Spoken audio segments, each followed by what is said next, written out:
Welcome back to We're the Harrises, the best show talking football by the pros that exists.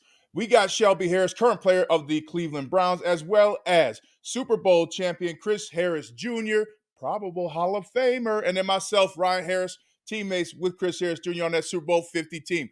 Fellas, let's get stuff kicked off today by talking about the two Monday night games. Do you guys think that's a good or a bad idea to have two Monday night football games, and why? Go ahead, Shelby. Oh man, when it's a game like it was yesterday, on Monday, you know what I mean, like that. When you have one game that's a blowout and the other game that's close, yeah, it's a great idea. But I don't think you should. It's something you should make a habit of, just because the whole country wants to watch you. Like the whole point of a Monday night game is the whole country is watching it. The whole country is watching that one game, and when you make those two games, you kind of split everybody up. And luckily, the Bills-Jags game was such a blowout that everybody just tuned out and started watching the Commanders versus the Bengals. But I just think, this in the future, one Monday night game is really where it should be at. Right. I don't like the two Monday night football games just because as a player, you kind of be selfish. Like you want everybody, all the lights on you that night, right? It's prime time. You'd only get so many prime time games, right? Depending on what team you are, you might get 6, to 8, depending if some teams don't get any at all. They might just get that one Monday night football game. So that's why I do not like the two Monday night football games. You just want you want that prime time, all eyes on you as a player. But even though, like I said, it worked out good yesterday, right? I was flipping back and forth through both games, and Buffalo's game was over pretty early, so then you could just watch the Cincy game. So it worked out good yesterday. I'm with you both. I like one Monday night football game. I mean, for those who haven't played in that game, everything's different about a Monday night game. The traffic on the way to the stadium, the way the stadium feels when you walk in, the amount of trucks and people and production you got to walk past. I mean, it's really a badge of honor to be able to play on a Monday night football on Monday night football. And if you start putting two games on there, it's not as much about the attention. You're now affecting the travel for the rest of the week. And I'm of the mind that every traveling team on a Monday night football game needs to stay in that city after the game. Because I tell you what, boys, I've come back way too many times, 4 in the morning, 5:30 after a Monday night game, and it ruins the rest of the season. So I like the one Monday night game. I Yeah. like being able to let the teams either go home or stay if they want to get that sleep. But make no mistake, the fans love two Monday night football games, and the NFL doesn't do things without thought. I think we're going to get here eventually, and I feel bad for the players. Man, we just saw, like that Monday night game. You see the Jags going to 0-3, Bills 3-0. You see the Bengals dropping 0-3. And, every year, every before the season, all these pundits want to go and they want to predict everyone's records, who's going to win the Super Bowl, all this. We got a bunch of playoff teams that are 1-2. We have a bunch of teams we didn't even think about, didn't even imagine are 0-3. How is this league? Is it so hard to predict everything? How is everything, do you think, is really like falling in line with how everyone expected it to be? Well, I think every year you have your juggernaut teams. Those are the teams that are usually they've been together for quite some time. Their quarterback's been there. He's been pretty successful. I would say the Bills, the Ravens. You can throw the Cowboys in there just because they've had 10 plus wins over the past 3 seasons. So those are teams. The Chiefs, of course, those are teams that are the juggernaut teams. Sad to say, but they've been pretty consistent over the last 5 years. So we can kind of predict those guys, But, it's those surprising teams, those teams that can go 0-3, start out 0-3 last year and flip it and have a good year this year, kind of like what the Vikings are doing. They're a surprise team, with Sam Darnold starting out 3-0. The Steelers, I think nobody suspected them to be undefeated, you kind of suspected them to be decent, right? But they come out and play great defense, And Justin Fields has been nice. Mm. So, and then I would also say Bills. Bills, even though they're a juggernaut team, with Josh Allen, they lost a lot of weapons, right? And lost a lot of guys on defense with a cap casualties. And they're coming out and they've actually looked better I than know, they did right? last year. Woo! So those would be my three teams right now that are surprising and are looking pretty good right now. Well, I think anytime you start the season, if you're a team with veteran leadership, it's really easy to start out quick, right? Because you're saying, "Hey, we're focusing here. This game matters. We're going to be able to do these things." And then conversely, if you're struggling at first, now you get to find out who's really down, right? I mean, there's going to be a down point in the season one way or another. Could be week 7 through 10. Could be week 14. For some teams, it's right now. Now, look. Joe Burrow and the Bengals are fine. They're going to be just fine, okay? But you start looking around the league. I mean, Tennessee, what's happening there? They got all the talent, but how much was Derrick Henry actually doing? You got to wonder. They should have paid the man twice. Yeah. But to me, and it's always hard, I'm going to keep the Chiefs at the top. They earned it. And the most dangerous team to me right now, though, those Buffalo Bills. Because just like you said, Chris, they lost Gabriel Davis, a receiver who was so good in the playoffs that he changed his name the following year to Gabe Davis, right? And then you lost Stephon Diggs. Right. What happens? You got as many touchdowns at any point in Josh Allen's career as he's ever had. And so that kind of a team who's willing and who has rookies playing like that, that's a dangerous team. Now, for everybody, winner, wherever your record is, how do you handle the current situation? That's going to determine your success in the season. Man, I just think we're starting to see that we really don't know anything. This year, and that's what I think the biggest thing is in this league is every year is a different year. As being media members, being in football, outside of football, we really like to base everything off of years prior, or we expect people to play the same. But what we don't put into consideration is other people are getting better. Young players are getting better. You get those breakout years. And like you said, the Bills, I feel like their biggest thing that they're doing, they're running the ball. And it's with James Cook, it's with Josh Allen. It's a more complete thing. The thing we've been begging the Bills to do, they finally are doing. They're running the ball. And it's just this league every year, it gets harder and harder to predict because we're basing everything. A lot of this is, the league is turning over. There's so many young quarterbacks in this league that, every year we keep expecting them to make a jump. And sometimes it's not the jump we expect them to make.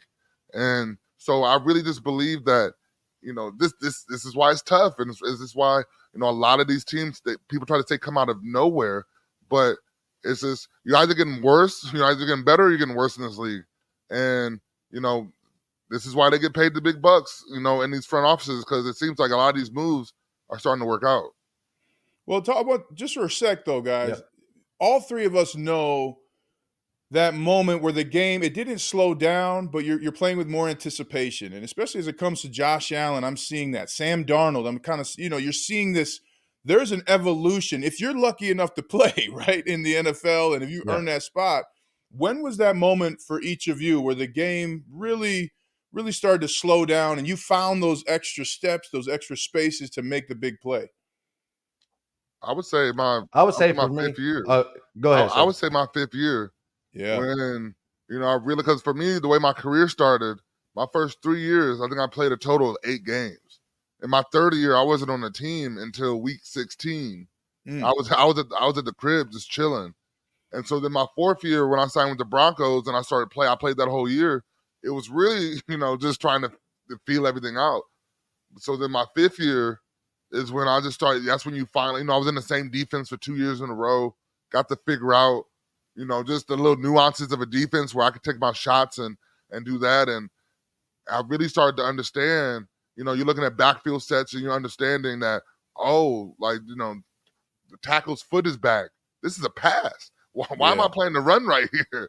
You know what I mean? So it's little things like that when you can find out where you can take your shots and where you can kind of go just try to go make a play where, then my career really took off after that.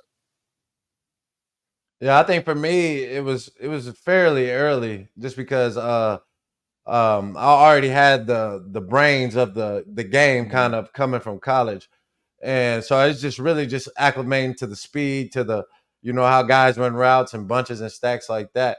But I'd say I really took hold on the nickel and playing outside, probably my second year, probably mid-season, and going in my second season.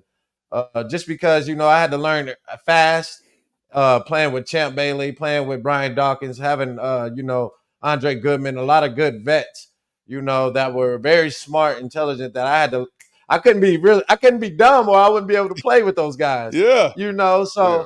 I had to learn. It slowed down very fast, very early for me, and I think that's why I was able to come out the gate, all rookie team as undrafted, Okay. have production early as a rookie. So it was just mainly just playing with those older guys. Really, it's the vets, Yeah. right? They can speed up your time of Yes. development, right? And I had great vets, and they just, man, I was on super speed, with those guys for And sure. good vets are Yeah. everything. Everything. Yeah, shout out to my vet, Montrell Holland. The man taught me, I was racing to get to a preseason game. He's like, "Hey, man, did you eat today?" I was like, "Nah." He's like, "Okay, we're going to get something to eat." And I'm like, "Oh, you think there's vets can give you time everywhere in the NFL, on the field, in the play, or just an alert that something's coming up, or just taking you to get some food, right?" So I love that you bring that up. Right. And the intelligence. I mean, the three of us know that you have to be good at studying to stay in the NFL. And to young players who think they don't have to study, you're on your way out, right? I mean, that's the Right. facts. But when it comes to, like, I'm with Shelby. It was that fifth year going into my sixth season, and I just said to myself, I'm like, I gotta start having fun. Like, the information's out there. I had a great coach, Andy Heck, unbelievable coach. He's like, "Ryan, this is a cover six." I'm like, "What's a cover six, coach?" I mean, it's about 6 years in the league. Nobody taught me, right? I'm like, "Oh yeah." Right. So when the game slows down, it's a mix of confidence, anticipation, and preparation. And to bring it all back, to me, the person that's doing that the most right now, Josh Allen. That man's smiling. He's calm, snapping the ball, sometimes with 4 seconds left, sometimes with 2, sometimes with 13. I mean, that's tough for a defense to figure out when that ball's coming. Right. It's his team. And with the outside distractions last year with Diggs, I think that probably, it probably had some friction in there. You can see it on the sideline, Mhm. and you can see it even in their play. But also, man, Josh Allen is just taking care of the football. Yes. Right. Now that just segues us perfect to going into the rookies. Right. The rookies QBs they took big steps this week. And I seen Caleb Williams. He played solid, but he's still on that turnover board. Bo Nix played solid, got his first win, and we seen what Jaden Daniels did last night. What do y'all think about the rookies taking that next step going into week 4? Man, when you have a good program, when you have a good organization, that's what you're going to see, every week, is that you're going to see improvements. And yeah, you will see some stumbling here or there, but you just got to be positive. You got to find something to build on. But hey, that performance by Jaden Daniels yesterday, that we got to play him in a couple weeks. So, but I'm just like, man, efficient. Efficient. Like understands the game, understands when it's his time to get a first down. You know what I mean? But man, some of them throws, whew, man, that last one to Terry McLaurin, like what can you do? Like Nothing. what can you really do? And it's just it was special. That's a performance where you'd be like, man, I definitely saw something special in that man. Like that was legendary. But here's the thing: is you got to look at it all. Look at Caleb Williams, you look at Bo Nix. If you don't start seeing improvement, you end up in a Bryce Young situation where they didn't really see any improvement all year. And so it's crazy because the league moves so fast and they're so quick to give up on players. You gave up so much for the number 1 overall pick, and you're already trying to move on from them. And that's the league for you. But you're seeing these guys, you're seeing Bo Nix, that's the thing. Bo Nix just went out, and we was giving Baker Mayfield and the Bucks all their flowers leading up to this. And Bo Nix, even though he hasn't thrown for a touchdown yet, he's over here making magic with his feet right now and still just getting the Broncos, up, more and more. But also that was a credit to Vance Joseph, I believe, just because their defense really shut them boys down. 7 sacks on the day, homie. Yeah, that's a lot. That changed the game. Yeah, it's crazy, Right. but it's just you're seeing, and that's the biggest thing too with these rookie quarterbacks. You need good defenses behind them to take the pressure off of them, and you'll see them start to flourish a little bit better. You know, Right. for me, the top two rookie quarterbacks, Jaden Daniels, Bo Nix. I mean, Jaden Daniels won the Heisman Trophy, right? Won the Heisman Trophy last year, so it shouldn't be a surprise to as many people as we think, right? I mean, this man was the best quarterback, the best player in college football last year. So for him to be able to have a calm, have that presence, you know, the awareness too, like, yeah, maybe I can take a shot, but let's get to a new set of downs, like you were talking about, Shelby. That's rare. That's rare for a quarterback, for a rookie, to have that kind of awareness and understand when to take his shots. And then the flick of the wrist, you can't beat it. You can't. He could throw outside your coverage. So I Yeah. think Jaden Daniels. I've been big on this from the beginning. I said that's the guy. That's the guy. When you look back 3 years from now in the draft, and then they try and re-rank where the quarterbacks. That's the guy. So you haven't seen JJ McCarthy because of his injury and won't see him this year. And then, hey, fellas, I'm a believer. I mean, this man went on the road in the heat in the early game. And yeah, he had some rushing touchdowns, converted some great passes, and converted third downs in the first drive throughout the game. And these guys still haven't gone 50% on third down one time this year. They left about 14 points on the field. So Bo Right. Nix, what helped him this past week, though, he had everybody else around him play better.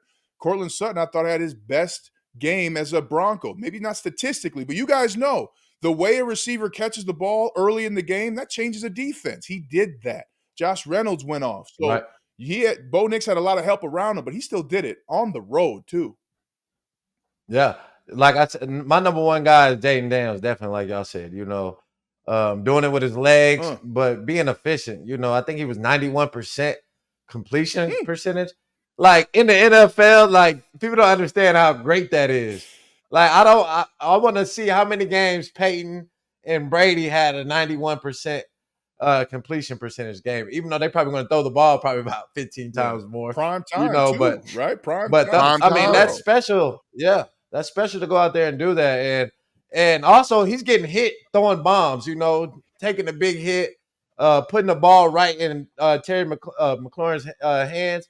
And as a DB, those are tough, right? When you get those moon balls like he's throwing and it's just dropping right there in his hands, those are hard as a DB in the way he's throwing it. So, there you got a real threat with the Commanders every week. You got to come ready to play because their defense isn't too bad either. I think they got some young DBs that still need some work, but their D line, they got some monsters up front, right? So they're not bad. So he's a guy that you can definitely see win the Rookie of the Year, 100%. definitely on the offensive side of the ball. Man, but it's nothing more frustrating. It's nothing more frustrating than a veteran receiver with a rookie quarterback because it always takes him a couple of weeks to get into that rhythm. Just like you said, it's Cortland's best game. This Terry McLaurin's best game. We still, Keenan Allen's been hurting, but then just all these rookie quarterbacks and their vet receivers are not really clicking yet. But then once they do, that's going to be the safety valve of their rookie year. Yeah, and Caleb needs Keenan Allen because he's the safety valve receiver, and he's been hurt. And we see Caleb, I think he has 5 picks already. Bo has a couple picks already, no touchdowns yet. But Bo, like Ryan said, Bo played better, right? He made some throws in the pocket. Versus Steelers, he was very nervous in the pocket, feet very chattery. He wasn't even in the pocket a lot of times. He was so scared. He was back behind the pocket. Yeah. Right. So this game, he was actually stood tall. The O-line play. Yes. Right. Was much better. Even though we lost McGlinchey, they lost McGlinchey. The backup stepped up and, they had less blocking errors. No guys running free. Bo had the protections on point. Right. And that allowed him to be able to make plays even with his legs. I still think they needed more of a run game to help him out even more, right? But Bo's definitely, I can see him he might challenge Jaden for that spot. If he can continue to get production from everybody else, hopefully he can play better. But, it's always hard in that AFC West, man. He still hadn't seen, a division game yet. Those are really the games where you can see where a rookie's at, right? Those division games. What do you think makes it that way? Shelby, Chris, those division games, Yeah. there's something extra. There's something extra. There's like, to me, I always was like, we're going to establish dominance, whatever happened the first time you played them or not. But what is it for you guys about in division games that kind of ratchets up that level of play?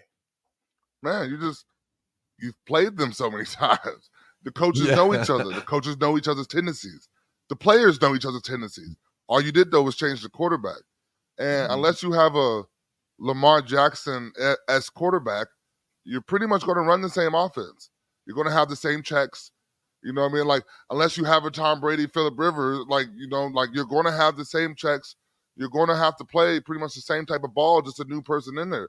So those division games, you're going against somebody like your older brother or younger brother, somebody that knows all your tricks, somebody that literally knows who you are, and it's going to have to be man on man who's going to win, and that's usually how those division games are. That's why most of these division games, even if it's a team the top of the conference, top of division versus a team on the bottom of the division, they're going to be close games because there is no gimmicks. We got to play ball. Yeah. It's just championship games. We know those count as double. Yeah. So as a player, when I'm playing the Raiders or the Chargers and Chiefs, as I'm studying extra for those games, right? I got to do extra this week, and that's what they'll learn, that those games ramp up a lot. There's more on the line as a player. And, like Shelby said, everybody knows your tricks. Everybody knows what you're doing, right? Phillip Rivers had to change up his calls and his, his signals because we knew his stuff, right? And that's just how it is in those division games. Everybody knows what's going on. The coaches that played against each other think how long Andy Reid and Sean Payton's been facing each other. Over decades. Right? Yeah. They're gonna know everything about each other when it's time to play, right? And that's just how it's gonna be in those games. So we gotta for a rookie, right? Those are great games to judge because we're gonna see if they can ample up that intensity. But also, it's gonna be loud. Especially don't let you be an offense on the road. It's gonna be loud. Those are gonna be the loudest games you're gonna play. Are those division games on the road? I know Chris. I know Chris and Ryan. I know you both remember those games going into the black hole and at the Coliseum. You know what I mean? Like, it's gonna be loud, violence. You're not gonna be able to hear the person next to you. Like, it's a different type of game, a completely different type of game. But this it's a whole different epidemic going on now. With the analytics getting put into football and analytics being put into fourth down decisions and rather to go for two decisions. Man, like what do y'all think about the idea of all these teams leaving points on the board, leaving them off the board so that they can go for it on fourth down, and a lot of times we're seeing that they're not getting them. Well, I think for me, the number one through line on all of those fourth down analytics is coming from coaches who've never won a Super Bowl. Like, let's be clear, right? Like going for it early in the game. I mean, I forget who it was. They were going for it on like the 44-yard line on fourth down in the second quarter. What are we talking about? What are we trying to do? Right. So for me, it's very clear there are times to go for it on fourth down. And there have to be a lot of other contexts that have been fulfilled, right? Your defense is standing up and maybe has 3 straight stops against their offense, right? I mean, now your defense is reading them, so there's no need to worry about it. That has to be fulfilled, right? Do you have the right play, a play that gives your quarterback options, and do you understand what the defense is going to do? So to me, the analytics, this is not baseball. This is football. There are rules to the game that you will be punished by the game if you do not do it the right way. You always take the points in the first half, excuse me. You always want to take the points every chance you get, and especially if you have the lead. I mean, Chris, the fourth down with the lead, what are we doing? What are you doing? What is that happening? So to me, it's just indicative. Yeah. Most of the coaches who are going for it on fourth down have not been winning Super Bowls in the last 10 years.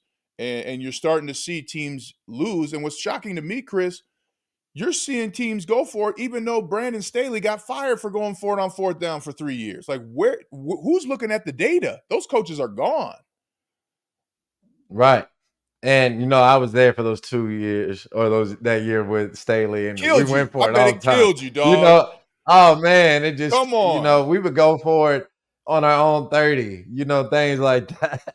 But like you're saying, the analytics we have to do it. We have to make sure the analytics don't change the game, Yeah. right? And They won't. They won't like you ever, said, right? They won't ever change the game of football. Like, you still got to play that yeah, game that down. exactly. But our coaches, like you said, they're overthinking. Right? These are simple. These are simple calls, simple coaching adjustments. Right? That hey, if it's the first half of the game, we're in field goal range. We got to take the points. Take the Right? points. Even in the Atlanta, right? They lost one score game. Right? Just take those points, Coach Morris. Because when it's so hard to get in the red zone. Phew. Right? In the NFL. Right? It's the defenses are very good. A lot of teams are playing bend don't break. So if you have a chance to get in that red zone, right, you just got to take them points. And I think the kickers this year so far they've been pretty solid. Yeah. Right, but it's just the over analyzing the game. Just looking, I think they have those statistician guys on the. Some of these guys are on the field now. Who never Right? played. They never, That not a never single played. statistician has ever gotten hit in the NFL. Not one. Yeah. I remember Coach Staley had a guy on the sideline that he would just call like, okay, what's the numbers on here? What's my percentages right here? So I think some teams are having that now, and you got to be careful with that on your judgments, right? We got to kind of in football, you got to kind of go with the feel of the game, Right. right? And go off of from right there because if the percentages say, hey, the NFL, you have a 75% chance of getting a first down right here on this fourth down. But my team hasn't been doing good on 3rd and 1 or 3rd and 2 all game. Thank you. I'm not going to look at those percentages. Yes. Right? So we just have to go with the feel of the game, and these coaches are just overthinking. No, I'm glad you said that, Chris. It's like, yeah, maybe it is 75% for the rest of the NFL, but that's not in this game right now. Right? Like, yeah. Right now, we're not blocking. yeah. We can't do that right now. Conversely, like, if you're getting your first, you're on that drive to put them away, you cross that 50, you're on the 40, you're on the 43, and you've converted, or you've got 40 yards rushing on this drive. Hey, we're going for it, boys. That's kind of that's different. Yeah. I just think a lot of these guys, you can't leave points on the board. You can't leave them on the field. You got to score when time's there to score. You look at that Falcons game. If you take those 2 field goals at the end of the game, combine them, you win the game. And that's the difference between winning and losing. Like you said, there's people out there that's running analytics that never played football. And like Chris said, if you haven't been able to run the ball all game and you're trying to run it on 4th and 1, what are you going to do? Like, why are you doing that? It obviously hasn't worked, and you can't act surprised when it doesn't work again. So, analytics is such a, it's such a fine line when it comes to analytics because, it's just, it's all about what you see on the field. Mm-hmm. And there's no worse feeling in the NFL than walking into a locker room and your team knows your coach lost you the game. I mean, that can end seasons in week 4. It really can. I mean, you can lose your team by losing a game after all their hard work and all you've been doing is crunching sunflower seeds and drinking Dr. Pepper. Come on now. And this is what the coaches always say. Hey, I believe in you guys to be able to get this 4th and 1. I had so much faith in you guys and your quarterback and your playmakers to get this 4th and 1. We just didn't get it. So that's what they always say. They got to boost you up in your head, and put the faith all on you. And ultimately, the coaches is the ones that have to make that decision. Mm-hmm. Right? And they have to be able to judge off of what the play is in the game. Every game is different. So your analytics they're not going to be consistent for every game. So this is the way I take it, man. These coaches, and they kill me with this. But that's what they'll say, man. Hey, I had faith in you guys. Yeah, well, we have faith in you too, Coach, to get the points. Get the points. All right, boys, time for the 3 best quarterbacks of the so far. What are the 3 best quarterbacks as you see it now after week 3? Man, I gotta say, number one, like Aaron Rodgers, is he back? I think he's back. Well, his Like touchdown to Lazard was nasty. yeah, we're seeing Nasty. vintage. We're seeing vintage Aaron Rodgers. He's out there doing his thing. But then, is Sam Darnold the MVP? I know it's only week 3, we're going to week 4, but it's only Sam Darnold. He's really out there doing his thing. And we just talking about last week.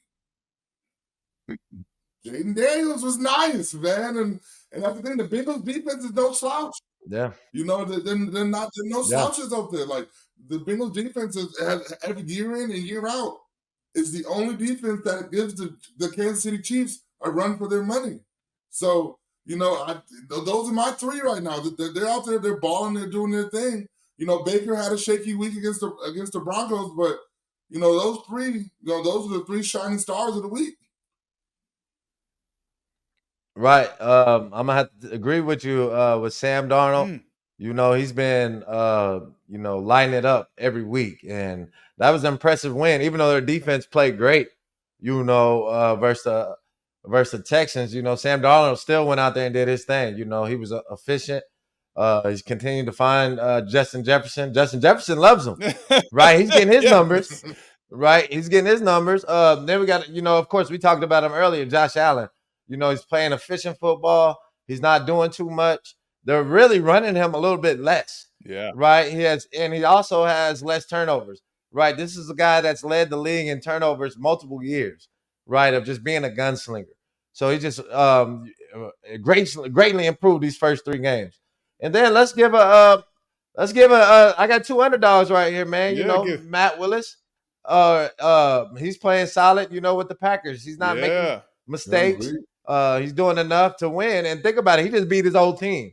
Woo. Right? When you go play your old team that trades you want to smack them. Right? And he had a head-to-head fade with Will Levis, and he beat him. Right? And we got to give credit to Geno Smith also. Right? 3-0. Seattle's rolling right now, number 1 in division, and he's doing a solid job. Right? He's making the key plays that he has to make every week. So you got to it would be a shame for us to not even speak of Geno Smith and the way he has those guys playing. Yeah, Geno Smith. I'm with Geno Smith's balling. And for me, I want to see this in December from Geno Smith. It's never been the regular season, the problems of Geno Smith. It's like, okay, good. You're back in there. Kind of like Dak Prescott, right? They both in the season are going to go on some win streaks. But in those big games, man, the turnovers come to play. You got to keep Patrick Mahomes up there. Look, Xavier Worthy's going to be a Pro Bowler as a rookie receiver. That young man can play. Yeah. And I love Sam Darnold. I'm going to give Sam Darnold the MVP. But I also think if you name Sam Darnold the MVP, you're really calling Justin Jefferson the MVP, right? I mean, we've all seen Sam Darnold play. Yeah. He looks a lot different with Justin Jefferson. So maybe it's a Sam. Maybe they split it or something like that. But then I'm with you guys. I mean, Josh Allen has been balling. I mean, and balling in a controlled and firm, sustainable way. And I think that's what you're talking about, Chris, with the turnovers. It's one thing if you're balling, but you got 2 turnovers every game. You start balling and spreading the ball around, running the football, and you're reducing your turnovers. Now you cannot be beat, right? So it's a different animal. So the Bills under Josh Allen, man, he's playing the best quarterback of his career.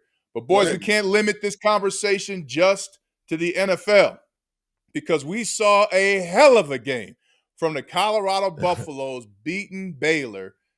Well, you guys, you tell me, you want to start with Shedeur Sanders making really 2 touchdown throws in the final seconds of the game. One of them got caught for the touchdown. And then Travis Hunter, the number 1 pick in the draft. Where do you guys want to start? Where do you want to start with this, man? Man, we got to start with the fact that, we can talk about Colorado doing their thing, but you got to look at Baylor being a complete letdown. Oh, my God. I was going to say the same thing. 2 Hail Marys almost get completed. Woo! 2, and then one of them got completed. So wouldn't you think you would change something up after the first one? But then also, man, you're going in to tie the game and probably go for 2 to try to win it. Shut the crowd up quick at home. And you're in Colorado. You got to shut them up. And then you fumble at the goal line. Man, you just have to look at it as a complete letdown from Baylor. But credit to Colorado, they took advantage of Baylor's mistakes because Baylor had plays over there to make. You got the corners and safeties falling on Hail Marys. Like, you got to make the play. And they didn't, and Colorado capitalized. Baylor's head coach he definitely should be on the hot seat, right? Because especially whoever the D coordinator is, to send an all-out blitz, right, and have your corners up pressing, and no safety, zero coverage, right, and the game's on the line, and that team has to score.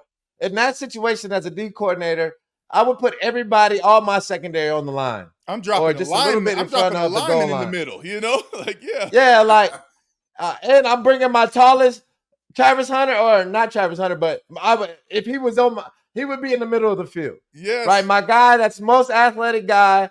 I'm gonna find the tallest receiver. He's going to be in the middle of the field.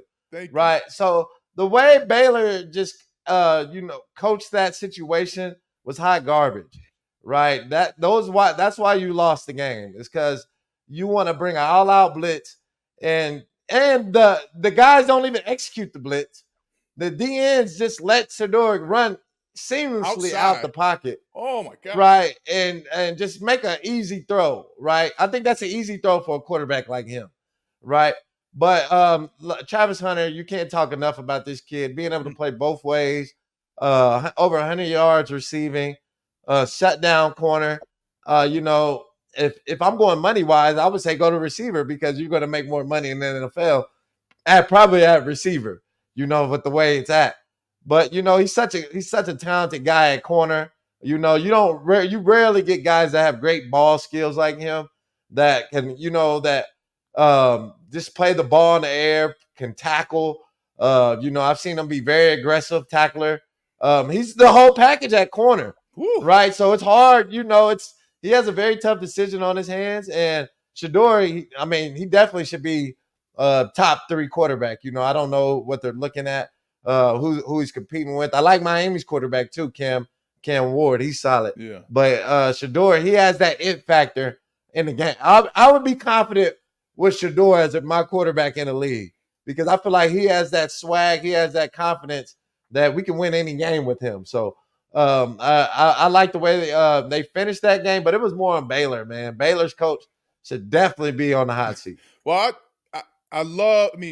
first of all, Travis Hunter is the Shohei Ohtani of football.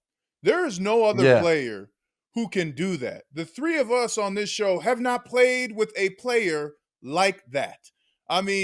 You could talk about the catches, the dead hand catching underneath somebody, they ruined the incompletion, but that is elite awareness, preparation. I had to leave.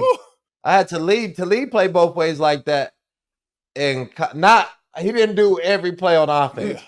Right, we had packages for Talib. This guy's doing 100 plays. Right, he's doing 100 plays. Yeah, plays. so this guy is playing every snap. Right, I just wanted to throw that in because I did have to leave. He was doing it. Yeah. Right, but not at the same level as Travis Hunter. Well, and the 3 of us know there are about 3 safeties in the NFL right now with the receiver running into the end zone who are going to try and make a play on the 3-inch line. Like that's a mentality you cannot coach, and that's a mentality you cannot beat. Right? If you think you're not even a yard from the end zone and you're getting bowed by the safety. That play to knock the ball loose, crowds on the field, and then after the game he says, it's a credit to my teammates I'm able to play this well. That's the number 1 pick overall. And if a team doesn't pick him number 1 overall, they deserve to miss the playoffs the next 5 years. Because that would be the stupidest move to pass on Travis Hunter. Like, that's the question. What do you do with them? Do you try to let them play both ways? NFL's a different game. Come on, like we all know this.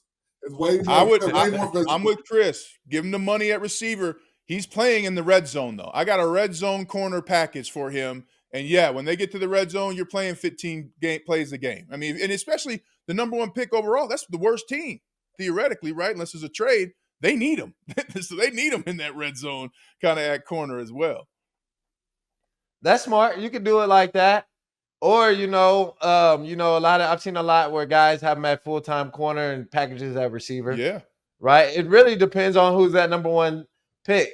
right? Because if I'm the Panthers, well, I need him at receiver, right? You know, Yeah. it just depends on who has that pick, right, and where he lands. We know how the game goes, and they automatically always put a quarterback first, right? Because so it's going to be tough out of him and Shador, right, on that top pick. I don't know who else they have challenging them. Who else is a candidate for the number 1 pick? Yeah, It's probably there out are of those none. 2 guys. There are none. Yeah, it's out of those 2 guys, right? So it's just what teams are going to be there, and he's going to have to, make a decision.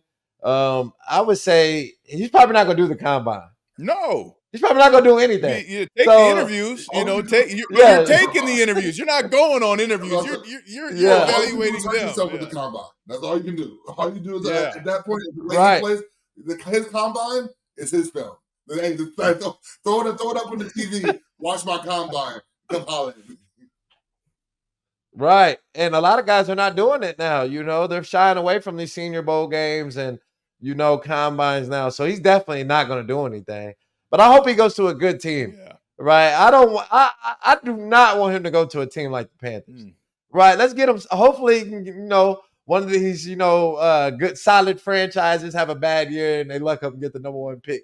Maybe hopefully Denver, Bo starts playing. Even though I want you to ball out, Bo. Yeah. Hopefully Denver falls off, we can get Travis Hunter. Because that would be game changer, for us in Denver. But hopefully he goes to a good franchise. Yeah.